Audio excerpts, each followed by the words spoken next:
What's up, guys? It's me, Pez Flips, and today I'm going to talk about how I go about recording, specifically my clips, my flipping clips, and how I get the picture to look like this, as well as how I approach actually getting my clips in the first place.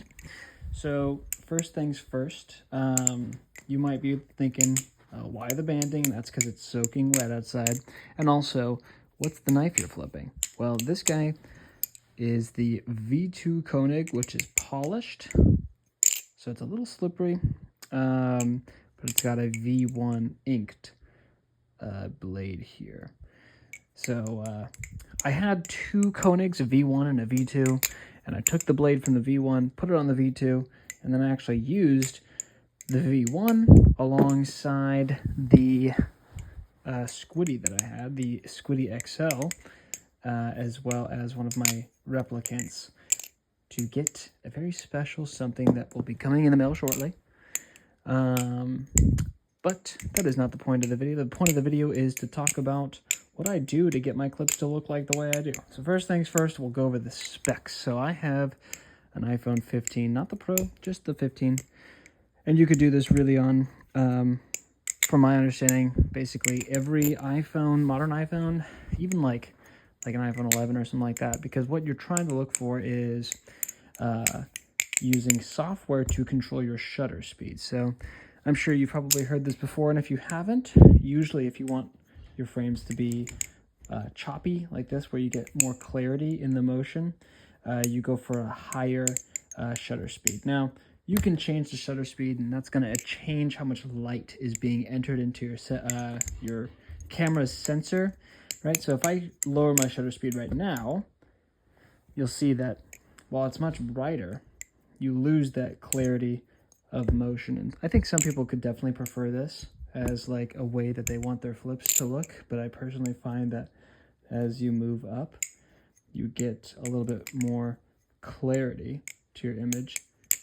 But there are issues, as you can see here, with this dark band. So if you're in a place where your light, you have an LED light, or I think it really is the LED lights, because what happens is the way that LEDs work is that they don't actually stay on 24/7. They pulse at specific frequencies, because LEDs can instantly turn on and instantly turn off. So the power that's routed through your house is actually at a specific hertz or a specific frequency. So what's happening is the light fixtures that you have, if you have like cheaper lights or something that don't have like I think it's a capacitor, I'm not sure what the mechanical thing is called, but something to like make the current or whatever. I'm going to be saying some wrong words here, but to like smooth out that without getting that choppy. Some people say that, you know, that sort of look, that visual look, can give you like a headache.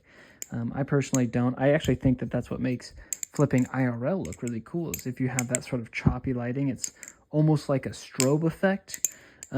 So that is a risk you run at higher shutter speeds, because your shutter speed is operating at a point in which it can pick up when the lights are actually off, because it might be naked to it might be not naked, it might be invisible to the naked eye, but in real life, what your phone is able to capture for you is kind of that period between the lights being on and off at the same time, which is why you can see this band that runs its way through the camera, in this case slowly, but it depends on the shutter speed that you have set.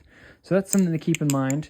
The app that I use to control my settings is called ProShot. Now, there are two apps that I've heard people use, ProShot being one of them, which is a paid app, and Blackmagic Cam, which is another free app. Now, Blackmagic Cam is perfectly fine for the purposes of what we're trying to do here. Now, I would say the biggest difference is that you can't do flash with Blackmagic Cam. So if I'm recording in the dark, you're kind of out of luck. Now, that might have changed since I've used it in the past, but as it stands currently, that was the biggest distinguisher for me, because I believe that ProShot was $5 or something of the sort.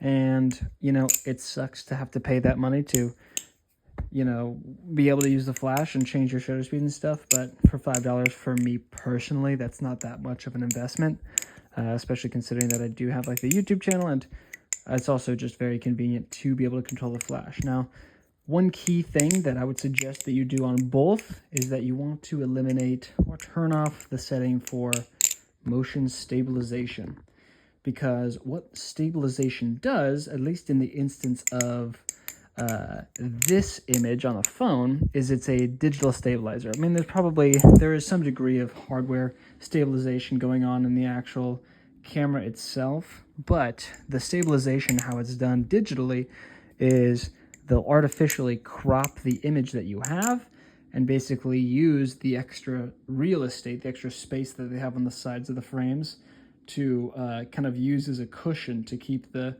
image stable. Now, the problem with that is that when you're trying to flip a clip, often you'll feel like the camera's super zoomed in. Like, why does the one-time zoom feel so claustrophobic?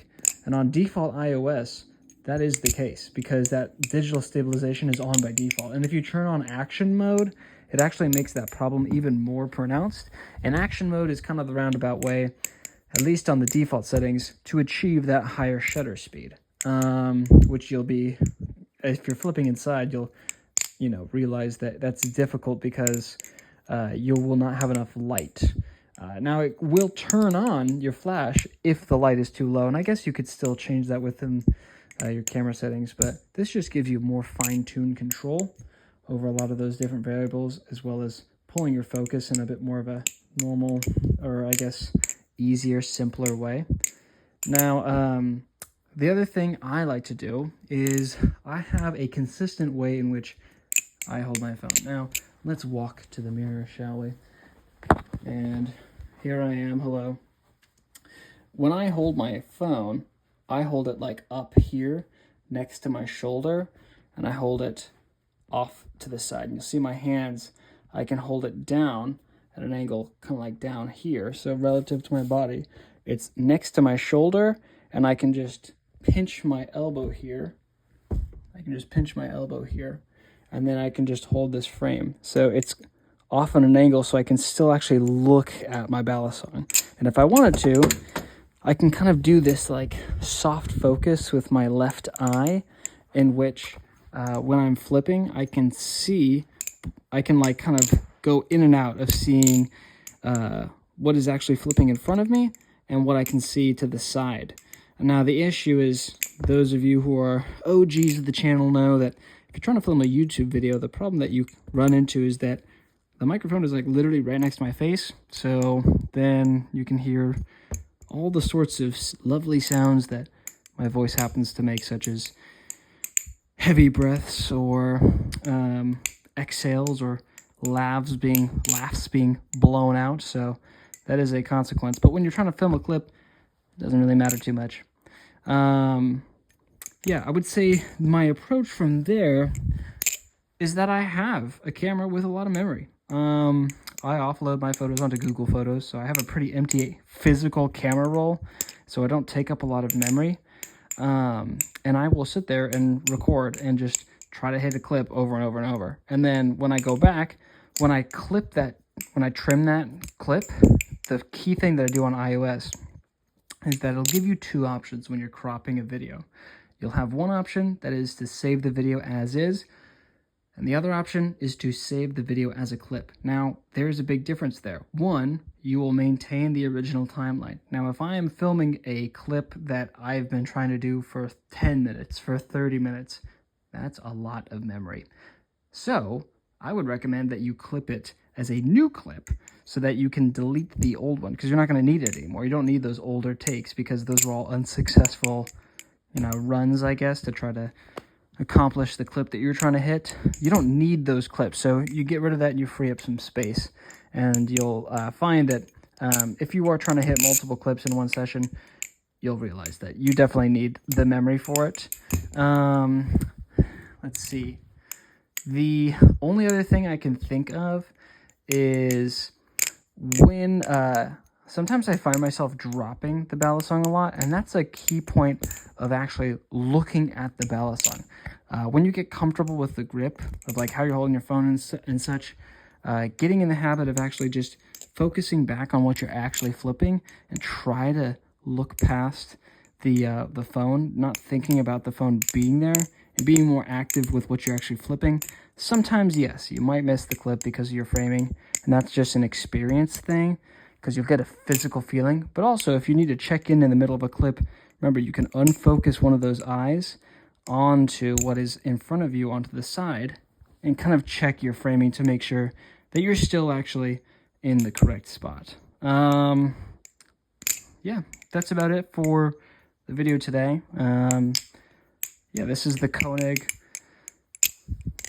We'll finish it up with just a little blabbing about this guy, but I ended up giving a couple of polished things in a trade for my Ion. So I'm just going to fiddle with the Ion. I still love the Kukri Ion. I just was too lazy to work on it, and I don't know. I never really flipped it, so I got rid of it. And the same thing happened to my custom rep. I just didn't really like how handle biased it was. It was awesome. It's super light. And I love the hand ground blade. But yeah, it was a little too handle biased for my tastes. And also I found that the carbon fiber scales made my hands itchy. And that's because carbon fiber, when it wears, it actually creates micro, like those carbon fibers will tear off and they'll get stuck in your skin and stuck everywhere else. So I've been trying to step away from carbon fiber scales because I feel like, while they might look cool and grip-wise they're pretty good, carbon fiber does incur that sort of cost, and I don't really want my hands to be itchy, and, you know, I kind of want to limit the amount of plastics that I might be inadvertently consuming, but, you know, it's an endless struggle. Eventually here I'm going to be making a video talking about the Totori, my thoughts about it, and I'm actually excited to talk about that one because I have a good amount of feedback to say about it, which I think is interesting. I actually like making those videos when there's a little bit more to talk about. As for polished aluminum, I enjoy polished aluminum. However, there's one key drawback, and that is that as you have a chemical reaction between the oils on your skin and the aluminum itself, you'll start to blacken your hands. I don't know. I don't really watch a lot of the Buffness now, but I know in the past I saw him flip his squiddy, and you'd see his hands would be black. And that's actually because of that chemical interaction between the metal and your skin. So just something to be aware of. I'd say the slipperiness isn't too big of a problem if you're more of like an experienced flipper. But I still definitely notice it occasionally. And also, something that my girlfriend mentioned, which I do agree with, is that the polished aluminum look sort of makes things look cheap sometimes. Now, I don't mind polishing as a concept, but I think in some cases, such as this one, it can look good on camera to some extent, but in real life, sometimes it has like a sort of cheap, toyish look, which kind of detracts from the design a little bit. But I've just always wanted to try both a Koenig as well as a polished aluminum knife. Now I got the Orion as well, which is also polished, and I think that LDY's finishing on their blades is always really poopy, and I prefer the finishes that people themselves do. So a polished Orion blade looks really good, like way better than the original Orion finish on the blade. So happy to have those. Excited to do a trade up, wink wink, and yeah, I'll have more videos for you guys in the future. Tuesdays are the days where I don't do any running and I just finish work and chill, and maybe I'll make a video. So Tuesdays usually when I'm going to be trying to make those videos. Thank you for watching. Drink some water, and eat omega-3 fish oils. They're good for your brain. All right, bye guys.